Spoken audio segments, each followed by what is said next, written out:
Next Jhumpa ലാഹിരിയുടെ interpreter of maladies എന്നുള്ളതാണ് നമ്മൾ നോക്കുന്നത്. മൊഡ്യൂൾ 2 വരുന്നതാണ്. സോ ഫസ്റ്റ് ഓഫ് ഓൾ നമുക്ക് Jhumpa Lahiri as a writer നമ്മൾ അറിഞ്ഞിരിക്കണം. അവരുടെ വളരെ ഇമ്പോർട്ടൻ്റ് ആയിട്ടുള്ള ഒരു എന്താ പറയുക ഷോർട്ട് സ്റ്റോറിയാണ് നമുക്ക് പഠിക്കാനുള്ള ഇൻ്റർപ്രിറ്റർ ഓഫ് മാലഡീസ് എന്ന് പറയുന്നത്. സോ ഒരു ഇന്ത്യൻ അമേരിക്കൻ ഓതറാണ്.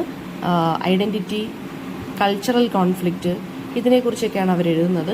അവരുടെ റിയൽ നെയിം എന്ന് പറയുന്നത് നീലാഞ്ജന സുദേഷ്ണ ലാഹിരി എന്നാണ്. ലണ്ടനിലാണ് ബോൺ ചെയ്തത്. ബംഗാളി പേരൻസ് ആയിരുന്നു അവരുടേത്. പിന്നെ യുണൈറ്റഡ് സ്റ്റേറ്റ്സിലാണ് അവർ വളർന്നതൊക്കെ.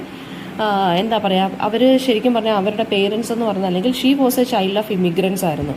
അപ്പോൾ ഈ സൗത്ത് ഏഷ്യൻ ഇമിഗ്രൻസിൻ്റെയൊക്കെ എക്സ്പീരിയൻസിനെ കുറിച്ചും സ്ട്രഗിൾസിനെ കുറിച്ചുമൊക്കെയാണ് അവർ എഴുതുന്നത്. അവരുടെ മോസ്റ്റ് ഇമ്പോർട്ടൻ്റ് ആയിട്ടുള്ള ഷോർട്ട് സ്റ്റോറി കളക്ഷനാണ് ഇൻ്റർപ്രിറ്റർ ഓഫ് മാലഡീസ്. 1999 അവർ പബ്ലിഷ് ചെയ്തത്. അതിന് Pulitzer prize for fiction award കിട്ടിയിട്ടുണ്ട് 2000. ആൻഡ് ഈ ഇൻ്റർപ്രിറ്റർ ഓഫ് മാലഡീസ് എന്നുള്ള കളക്ഷൻ ഓഫ് ഷോർട്ട് സ്റ്റോറീസിൽ ആ ഒരു ഷോർട്ട് സ്റ്റോറിയുടെ പേരാണ് ഇൻ്റർപ്രിറ്റർ ഓഫ് മാലഡീസ്. ഈ ഒരു ബുക്കിൻ്റെ ഈ ഒരു കളക്ഷനകത്ത് ഒരു ഷോർട്ട് സ്റ്റോറിയുടെ പേരാണ് ഇൻ്റർപ്രിറ്റർ ഓഫ് മാലഡീസ്. അപ്പോൾ കളക്ഷൻ്റെ പേര് ഷോർട്ട് സ്റ്റോറിയുടെ പേര് ഒന്ന് തന്നെയാണ്. അവരുടെ റൈറ്റിംഗ് സ്റ്റൈൽ എന്ന് പറയുന്നത് വളരെ ക്ലിയർ ആയിട്ടുള്ള സ്റ്റൈലിലാണ് എഴുതുന്നത്. കോംപ്ലക്സ് ഇമോഷൻസിനെ പറയുന്നു. വളരെ സാഡ് ആയിട്ടുള്ളൊരു ടോണാണ്. മിക്കവാറും ക്യാരക്ടേഴ്സ് എന്ന് പറയുന്നത് അവരുടെ ഈ ഇന്ത്യൻ ട്രഡീഷനും വെസ്റ്റേൺ ലൈഫ് സ്റ്റൈലും തമ്മിലൊരു കോൺഫ്ലിക്റ്റിനകത്ത് അകപ്പെട്ട ക്യാരക്ടേഴ്സാണ് കൂടുതലായിട്ടും ഉള്ളത്. ഒരു കൈൻഡ് ഓഫ് നൊസ്റ്റാൾജി അതൊക്കെ നമുക്ക് കാണാൻ സാധിക്കും. മിഡിൽ ക്ലാസ് ആയിട്ടുള്ള ഇമിഗ്രൻസ് ആയിരിക്കും ഇവിടെ ക്യാരക്ടേഴ്സ് എന്ന് പറയുന്നത്. മിക്കവാറും ഉള്ളൊരു ലോൺലിനെസ്, ഫാമിലി പ്രശ്നങ്ങൾ, അതുമായിട്ട് ഇങ്ങനെ സ്ട്രഗിൾ ചെയ്യുന്ന ക്യാരക്ടേഴ്സ് ആയിരിക്കും. ഓർഡിനറി സബ്ജക്ട്സ് അല്ലെങ്കിൽ ഓർഡിനറി ആയിട്ടുള്ള ആളുകൾ, ഓർഡിനറി പ്ലേസസ് അതൊക്കെയാണ് ഇവർ സിമ്പിൾസ് ആയിട്ട് കൂടുതലും യൂസ് ചെയ്യുന്നത്. പിന്നെ ഇവരുടെ ഷോർട്ട് സ്റ്റോറീസ് എല്ലാം ഓപ്പൺ എൻഡഡ് ആണ്. അതായത് റീഡേഴ്സിന് ഡിസൈഡ് ചെയ്യാം എങ്ങനെയാണ്, അല്ലെങ്കിൽ ഒരു റീഡേഴ്സിന് ഡിസൈഡ് ചെയ്യാം അല്ലെങ്കിൽ ഇന്റർപ്രറ്റ് ചെയ്യാം ഒരു സ്റ്റോറി എങ്ങനെയാണ് എൻഡ് ചെയ്യുന്നതെന്നുള്ളത്. ഓക്കെ, അനദർ ഇമ്പോർട്ടൻറ്റ് നോവൽ എന്ന് പറയുന്നത് ദ നെയിം സേക്ക് എന്നുള്ളതാണ്. അതൊക്കെ നമുക്ക് ഫിലിമായിട്ട് 2006 ഇറക്കിയിട്ടുള്ളതാണ്. ഓക്കെ, അപ്പോൾ നമുക്ക് ഇതിൻ്റെ ഒരു സമ്മറി, ഡീറ്റെയിൽ ആയിട്ടുള്ള സമ്മറി നോക്കാം. ഒരു സ്റ്റോറിക്കകത്ത് ഫോളോ ചെയ്യുന്ന മിസ്റ്റർ കപ്പസി ഒരു ഇന്ത്യൻ ടൂർ ഗൈഡാണ്. അയാൾ ഒരു ഇൻ്റർപ്രിറ്ററായിട്ടും വർക്ക് ചെയ്യുന്നുണ്ട്. ഡോക്ടറിൻ്റെ കൂടെ വർക്ക് ചെയ്യുന്നുണ്ട്. അയാൾ ഇൻ്റർപ്രിറ്ററായിട്ട് വർക്ക് ചെയ്യുന്നുണ്ട്. അതായത് പേഷ്യൻസിൻ്റെ സിംറ്റംസിനെ പല പല ലാംഗ്വേജസ് ആയിട്ട് ട്രാൻസ്ലേറ്റ് ചെയ്ത് ഈ ഡോക്ടറിന് കൊടുക്കുന്നത് ഈ കപ്പസിയാണ്. ആൻഡ് അയാളെ ഒരു ദാസ് ഫാമിലി ഹയർ ചെയ്യുവാണ്. അവർ ഈ ദാസ് ഫാമിലി എന്ന് വെച്ചാൽ ഇന്ത്യൻ അമേരിക്കൻ കപ്പിളാണ്. ഒരു സൺ ടെമ്പിൾ, കൊണാർക്കിലുള്ള സൺ ടെമ്പിളിലോട്ട് ഈ ടൂർ ഗൈഡിനെ വിളിച്ചുകൊണ്ടാണ് ഈ ഇന്ത്യൻ അമേരിക്കൻ കപ്പിളായിട്ടുള്ള അല്ലെങ്കിൽ ദാസ് ഫാമിലി കൊണ്ടുപോവാണ്. ആരെ? മിസ്റ്റർ കപ്പസിയെ.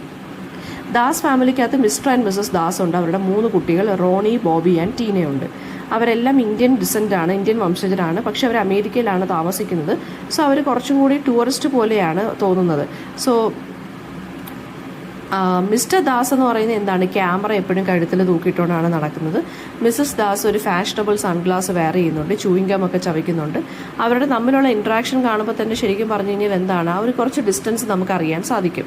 പേരൻസിനാണെന്നുണ്ടെങ്കിൽ കുട്ടികളുടെ കാര്യത്തിൽ ഒരു ചെറിയ ഇൻട്രസ്റ്റ് മാത്രമേ ഉള്ളൂ. അതായത് ഇൻട്രസ്റ്റേ കാണിക്കുന്നില്ല പേരൻസ്. കപ്പസി ഒബ്സർവ് ചെയ്യുകയാണ് ഈ ദാസ് കപ്പിളിനെ.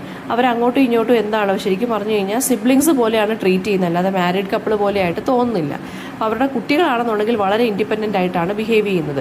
പക്ഷേ മിസ്സസ് ദാസ് വളരെ ബോർഡ് ആൻഡ് ഡിറ്റാച്ച്ഡ് ആയിട്ടാണ് പെരുമാറുന്നത്. And as they drive to the Konark ടെമ്പിളിലോട്ട് പോകുമ്പോൾ മിസ്സസ് ദാസ് ശരിക്കും പറഞ്ഞാൽ മിസ്റ്റർ കപ്പസിയുടെ അടുത്ത് ഇയാളുടെ ജോലിയെക്കുറിച്ച് ചോദിക്കുവാണ്. ആൻഡ് ഇയാളൊരു ഇൻ്റർപ്രിറ്റർ ആയിട്ട് ഒരു ഡോക്ടറിൻ്റെ അടുത്താണ് വർക്ക് ചെയ്യുന്നതെന്ന് പറഞ്ഞപ്പോൾ ഈ മിസ്സസ് ദാസ് ഇയാളെ റൊമാൻറ്റിക് എന്നാണ് വിളിച്ചത്. അതായത് അവർക്ക് ഇഷ്ടപ്പെട്ടു ആ ജോലി. അപ്പോൾ ഈ സിമ്പിൾ കമൻറ്റ് ശരിക്കും പറഞ്ഞാൽ മിസ്റ്റർ കപ്പസിയെ ഡീപ്ലി അഫക്റ്റ് ചെയ്യുന്നുണ്ട്. അതായത് കാരണം അയാളുടെ ലൈഫ് എന്ന് വെച്ചാൽ വളരെ ഡൾ ലൈഫാണ്. ആരും ഇയാളെ അപ്രീഷിയേറ്റ് ചെയ്യാറൊന്നുമില്ല. പക്ഷേ പെട്ടെന്ന് Mrs Das how romantic is your job എന്ന് പറയുമ്പോൾ ഇയാൾ വളരെയധികം എന്താവുന്നുണ്ട്, വളരെ ഡീപ്ലി എഫക്റ്റഡ് ആവുന്നുണ്ട് ഈ ഒരു കമൻറ്റിൽ. So he begins to fantasize about a possible connection with Mrs Das. എന്തോ ഒരു കൈൻഡ് ഓഫ് ഇമോഷണൽ കണക്ഷൻ ഇയാൾക്ക് പെട്ടെന്ന് തോന്നുവാണ് മിസ്സസ് ദാസുമായിട്ട്. ആൻഡ് ലെറ്റേഴ്സൊക്കെ എക്സ്ചേഞ്ച് ചെയ്യുന്നതൊക്കെ ഇയാൾ തന്നെത്താനെ ഇമാജിൻ ചെയ്യുന്നു. അവർക്ക് തമ്മിലൊരു യുണീക്ക് ബോണ്ടെന്ന് ഇയാൾ അങ്ങ് ഇമാജിൻ ചെയ്തെടുക്കുവാണ്. ട്രിപ്പ് കണ്ടിന്യൂ ചെയ്യുമ്പോൾ മിസ്സസ് ദാസ്ക്ക് മിസ്റ്റർ കപ്പസിയുടെ അടുത്ത് അവർക്കൊരു കമ്പനി തരാൻ വരുമോ, ഫാമിലി എക്സ്പ്ലോർ ചെയ്യട്ടെ, ഇവരുടെ കൂടെ നടക്കാവോ എന്നൊക്കെ ചോദിക്കുന്നു. അപ്പോൾ അൺഎക്സ്പെക്റ്റഡ്ലി ഷീ കൺഫ്യൂസസ്, ഒരു സീക്രട്ട് കൺഫ്യൂസ് ചെയ്യാണ്. ബോബി ഇവരുടെ സെക്കൻഡ് ചൈൽഡ് എന്ന് പറയുന്നത് ഇവരുടെ ഹസ്ബൻഡിൻ്റെ അല്ല, മിസ്റ്റർ ദാസിൻ്റെ പഞ്ചാബി ഫ്രണ്ട്സിൽ ഒരാളുമായിട്ട് ഇവർക്കൊരു അഫെയർ ഉണ്ടായിരുന്നു. ഇവർ കല്യാണം കഴിച്ച സമയത്ത് തന്നെ. സോ ആ സമയത്ത് ജനിച്ച കുട്ടിയാണ് ബോബി എന്ന് പറയുന്നതെന്ന് പറഞ്ഞു. അപ്പോൾ മിസ്സസ് ദാസ് ഈ ഒരു സീക്രട്ട് 8 വർഷത്തോളം ഇങ്ങനെ സൂക്ഷിച്ചു വെക്കുവാണ്. അപ്പോൾ അതിൻ്റെ കുറ്റബോധമൊക്കെ ഇവർക്കുണ്ട്. ആൻഡ് ഷീ ആസ്ക് മിസ്റ്റർ കപ്പസി എന്താണ് എനിക്ക് ശരിക്കും പറഞ്ഞു കഴിഞ്ഞാൽ എൻ്റെ ഹസ്ബൻഡിനെയും ഈ കുട്ടികളെയും കാണുമ്പോൾ ഭയങ്കരമായിട്ട് ഗിൽറ്റ് ഫീൽ ചെയ്യാറുണ്ടെന്ന് പറയുന്നു. ആൻഡ് ദെൻ ഇയാളുടെ അടുത്ത് അഡ്വൈസ് ചോദിക്കുവാണ്. ഇയാൾ ഇൻ്റർപ്രറ്റർ ആണല്ലോ, അപ്പം പെട്ടെന്ന് ഫീലിങ്സ് അണ്ടർസ്റ്റാൻഡ് ചെയ്യാൻ പറ്റും എന്ന് വിചാരിച്ച് ഇനിഷ്യലി മിസ്റ്റർ കപ്പസി എന്താണ് ഈ പേഴ്സണൽ ഇവരുടെ ഈ ഒരു കൺഫെഷൻ കേട്ട് വളരെ എക്സൈറ്റഡ് ആവുന്നു. അവർ തമ്മിലുള്ള കണക്ഷൻ കൂടുമെന്ന് വിചാരിച്ചു. പക്ഷേ പിന്നീട് മനസ്സിലായി മിസ്സസ് ദാസ് ട്രൂ ഗൈഡൻസിന് വേണ്ടിയല്ല ചോദിച്ചത്, ജസ്റ്റ് ഒരു ടെമ്പററി റിലീഫിന് വേണ്ടി, അവരുടെ ഈ ഒരു ഗിൽറ്റിൽ നിന്ന് രക്ഷപ്പെടാൻ വേണ്ടിയുള്ളൊരു ടെമ്പററി കണക്ഷൻ മാത്രമാണ് ഇയാളുമായിട്ട് വെക്കുന്നതെന്ന് ഇയാൾക്ക് മനസ്സിലായി. സോ ഇയാൾ ഭയങ്കര ഇൻഡിഫറൻ്റ് ആയിട്ട് റെസ്പോണ്ട് ചെയ്യുന്നു. എന്നിട്ട് ഇയാൾ പറയുവാണ് ഇവരുടെ ഉള്ളിലെ വേദന എന്ന് പറയുന്നത് കുറ്റബോധമല്ല, അതൊരു ശരിക്കും പറഞ്ഞ ഒരു കൈൻഡ് ഓഫ് ഇൽനെസ് ആണെന്നാണ് ഇയാൾ പറയുന്നത്. അത് മിസ്സസ് ദാസിനെ വളരെ ഡിസപ്പോയിൻറ്റഡ് ആക്കുന്നു. അവരൊരു കംഫർട്ടിങ് ആൻസറാണ് ഇയാളിൽ നിന്ന് പ്രതീക്ഷിച്ചത്. പക്ഷേ ഡയറക്റ്റ് ട്രൂത്തായിട്ട് ഇയാൾ എന്ത് ചെയ്യുകയാണെന്ന് തുറന്നു പറഞ്ഞു. ആസ് ദേ വാക്ക് ബാക്ക്, തിരിച്ചു പോകുന്ന സമയത്ത് ബോബി എന്താണ് ഈ പേരൻറ്റേജിനെ കുറിച്ചൊന്നും അറിയത്തില്ല.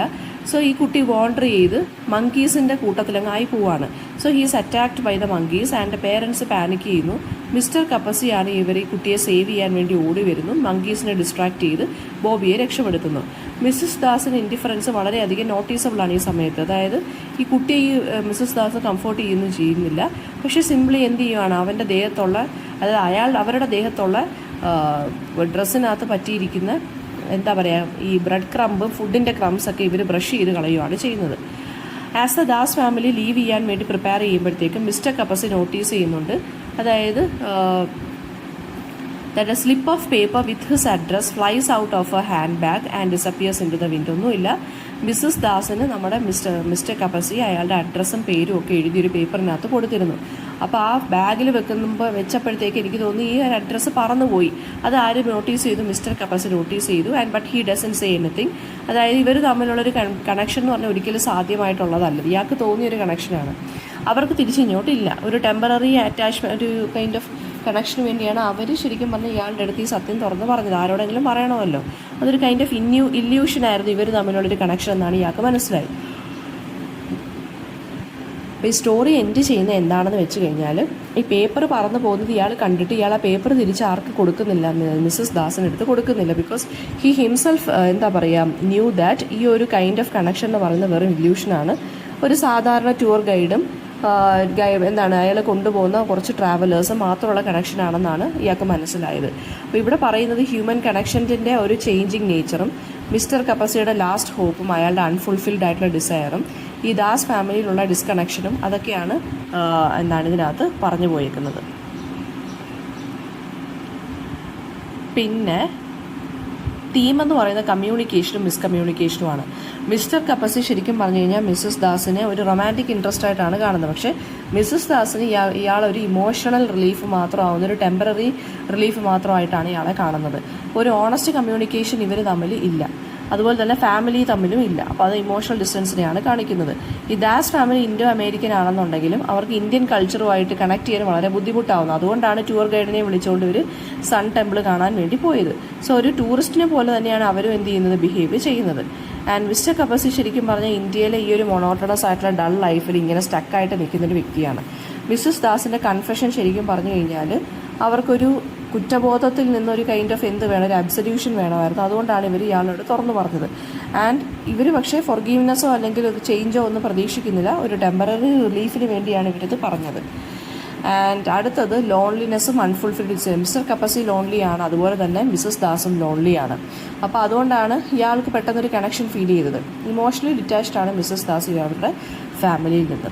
ഇന്നത്തെ ക്വസ്റ്റ്യൻ എന്ന് പറയുമ്പോൾ നമുക്ക് ചോദിക്കാവുന്നതെന്ന് വെച്ച് കഴിഞ്ഞാൽ ഇവർ തമ്മിലുള്ള കണക്ഷൻ എന്തായിരുന്നു എന്നുള്ളത്, പിന്നെന്താണ് മിസ്റ്റർ കപ്പസിയുടെ റോൾ എന്തായിരുന്നു എന്നുള്ളത്, മിസ്സസ് ദാസിൻ്റെ കൺഫെഷനും അവരുടെ ക്യാരക്ടർ സ്കെച്ചും ചോദിക്കാം. സ്റ്റോറിയുടെ സെറ്റിംഗ് എന്ന് വെച്ച് കഴിഞ്ഞാൽ ദാസ് ഫാമിലി ഈ ഒരു ഇന്ത്യൻ കൾച്ചറൽ ഹെറിറ്റേജിൽ നിന്ന് ഡിറ്റാച്ച്ഡ് ആയിട്ട് നിൽക്കുവാണ്. അവർ ടൂറിസ്റ്റുകളെ പോലെയാണ് പെരുമാറുന്നത്, ഇതൊക്കെ കാണിക്കാം. പിന്നെ ആ ലോസ്റ്റ് അഡ്രസ്സ് എന്തിനെയാണ് സിംബലൈസ് ചെയ്യുന്നത്, ആ ലോസ്റ്റ് കണക്ഷനെയാണ് സിംബലൈസ് ചെയ്യുന്നത്.